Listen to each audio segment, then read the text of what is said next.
what I buy becomes my husband's property too. If that's unacceptable, then maybe we should just divorce. Charles, my husband, often tries to take things from me for reasons that seem completely unreasonable. He even attempts to give gifts I bought for my parents to his own parents, just to make himself look good. But that's not how it works. When I confronted him about it, his face turned pale. Before I married Charles, my grandparents had left me a significant gift, a piece of real estate. I thanked them, thinking this would be a future safety net for both me and my husband. But my grandparents, who were always wise and cautious, advised me to keep it a secret, even from Charles. They insisted that I keep the knowledge of my passive income and financial independence to myself. I felt the pain of guilt about hiding this from Charles, but I chose to follow my grandparents' advice. After my grandfather, who cared deeply for me, passed away, I continued my life with Charles. That's when the incident occurred. One day, while checking the account where I managed our living expenses, I noticed that $10,000 had been withdrawn. This account, which I primarily managed, was meant to cover our household costs, using the money Charles contributed. It was a huge sum, and I had no memory of withdrawing it, which meant it had to be Charles. When he came home that evening, I confronted him. Hey, $10,000 is missing from our living expenses account. Do you know anything about that? Yeah, I lent it to my mom. She was in some kind of trouble, he replied casually, confirming that he had indeed given the money to his mother, Lisa. And you didn't think to tell me? I asked, astonished. It's fine. Besides, it's my money that I earned. We have some savings, so it's not a big deal. That amount won't hurt us, he said, brushing it off. If Lisa was in trouble, what could I do? I had to help. But yeah, I probably should have said something. The account was for both of us, and if he had taken the money from a separate account he had before we got married, it would have been fine. But taking such a large sum from our shared account without a word, that was too much. When I cited his selfishness, Charles frowned, clearly irritated. Okay, I'll tell you next time, he muttered, dismissing the issue and quickly heading to the bathroom. I felt a knot in my stomach. He hadn't always been this way. When we first got married, he was attentive and always listened to me. Was this how marriage changed people? A few days later, I had no choice but to visit my in-laws' house to drop off a package that had been mistakenly delivered to us.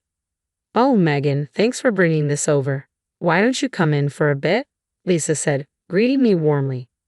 I hadn't planned on staying, but it felt rude to refuse, so I stepped inside for a cup of tea. As I sat in the living room, I noticed some new, luxurious items, high-end cosmetics, glamorous clothes, and various health products. Oh, my wonderful son gave them to me as a gift, Lisa said with pride. I realized then that the $10,000 in our account had been used for these extravagances. Charles had told me Lisa was in need of money, but it seemed she had used it on indulgent purchases instead. I couldn't help but feel uneasy knowing that the money had been spent on luxurious products for my mother-in-law.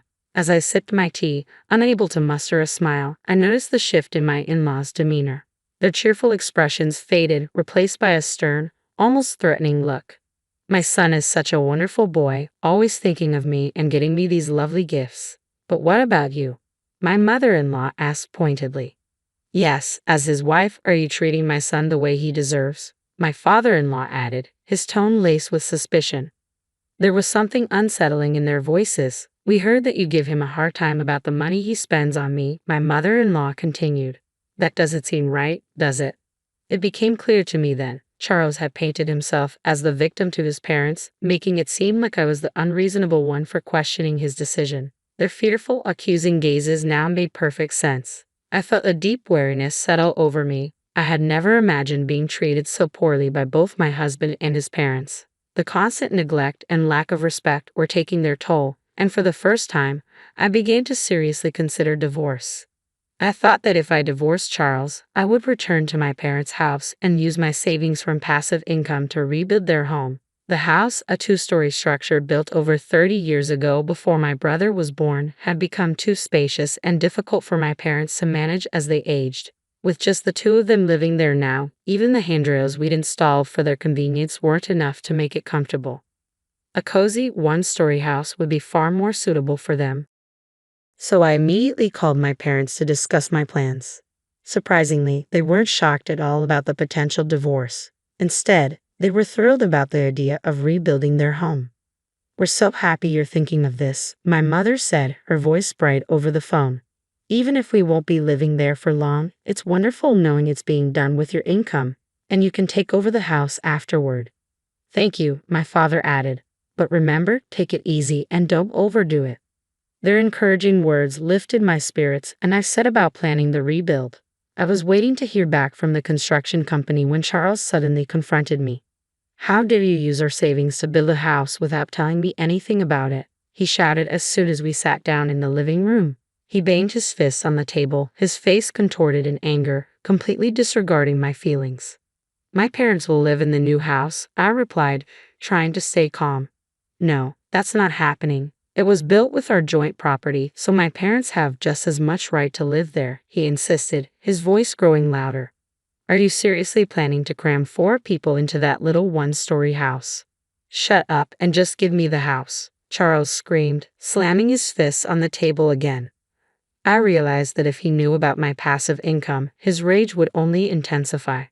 But at that moment, I decided it was time to tell him the whole truth. To tell you the truth, I said, steadying my voice, I have passive income.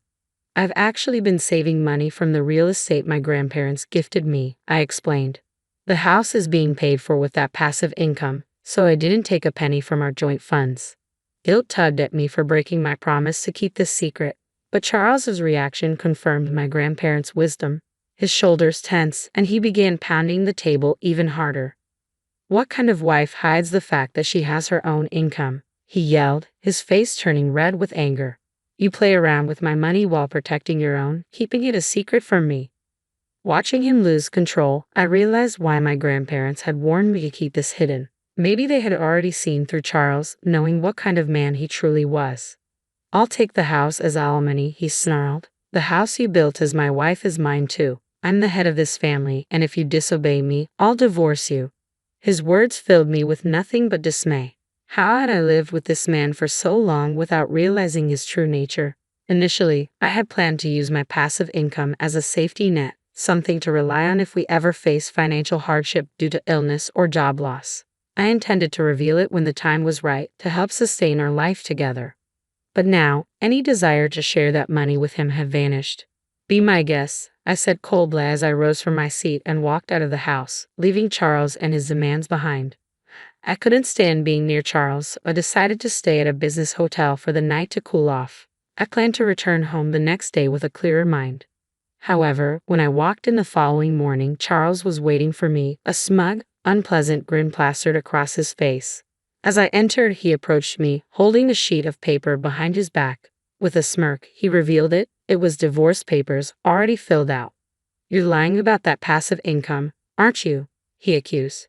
You made it up to cover the fact that you were actually taking money from our joint account. His accusations were as baseless as ever, and I found it impossible to reason with him. I had been honest with him from the start, and now I saw no point in trying to convince him further. I'm telling the truth. I do have passive income, I reiterated. Here you go again, Charles sneered. I know you can't live without me. He shoved the divorce papers into my hand, still smirking. Let me know when we can move in, he said with a dismissive wave as if it were all a game. I'm going out for a drink. He patted me on the shoulder and walked out, humming cheerfully, completely oblivious to the turmoil he'd caused. In that moment, I saw Charles for who he truly was. He hadn't changed, he had simply hidden his true nature from me all this time. From the beginning, he had looked down on me, never once truly considering my feelings. Without hesitation, I packed my belongings, filled out the divorce papers right then and there, and left the house for good. I decided to move in with my parents temporarily, explaining everything to them. We agreed to stay together until the new house was completed. The next day, I knew my life was finally moving in the right direction. I felt a wave of dismay as I looked at my phone and saw that my call log was filled with missed calls from Charles. Then, as if on cue, my phone rang again. It was him. Reluctantly, I answered, hoping this would be our final conversation. Hello. Hey, he said, his voice laced with impatience. All your stuff is gone, you know. His tone left me puzzled. He was the one who had initiated the divorce, so why was he suddenly panicking when I simply left? Yes, we're getting a divorce, so that's normal, I replied calmly. I won't be coming back, so feel free to use the empty space however you like. There was a brief silence on his end, as if my words were finally sinking in. It seemed he was beginning to grasp the reality of my situation and the fact that I truly had passive income. After a long pause, he spoke again, but this time in a tone so sweet and pleading that it caught me off guard. Hey, he began hesitantly.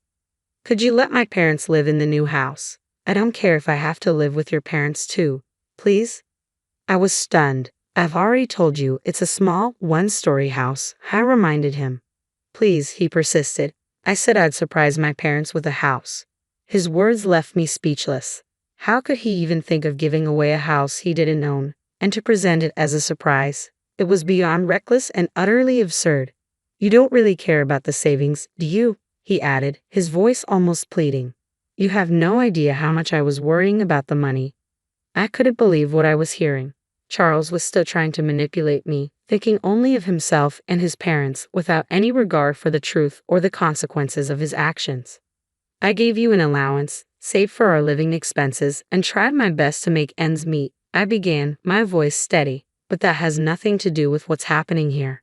You're careless with money and you leave all the hard work to others while pretending to have everything under control. You plan to present the house to your parents as if you prepared it all by yourself, didn't you? When in reality, I did all of this for my parents. Charles suddenly fell silent, and my frustration only deepened. It was infuriating how he tried to take credit for something he had no part in, using my hard work and intentions to impress his own parents. He was trying to take advantage of my genuine feelings and seize what wasn't his. I won't give you the house I built with all my heart and soul for my parents just so you can show off to yours, I declared, rejecting his plan once and for all. He began to rant even louder. But husbands and wives are supposed to help each other, he protested. I'll tell them you built it, please. We're not a married couple anymore, are we? I replied firmly. We're strangers now. I already filed for divorce. The shock in his voice was evident. You? Already filed it? Why are you so surprised? You're the one who asked for the divorce. I didn't think you would actually leave me, he stammered. Hey, let's start over. Let's talk it out and try to be a good couple this time.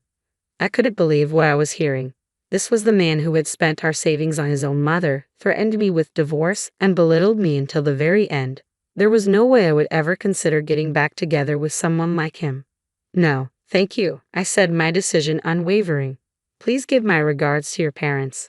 And with that, I hung up the phone, feeling a sense of finality and relief. I ended the call with a bright, resolute click. The following day, my phone was flooded with voicemails and messages from Charles, pleading for reconciliation. He claimed we could still start over, that he loved me, but I was certain his true motive was to access my property and fortune. To sever all ties, I promptly blocked all his contact information, including that of his parents. In the meantime, the house was completed, and my parents and I settled into our new, comfortable home. Life felt rejuvenated. Later, I ran into a mutual friend who knew Charles and shared the news of our divorce. She offered her sympathy and filled me in on recent developments concerning my ex. Charles had abruptly resigned from his job, claiming he no longer needed to work hard because he had acquired real estate.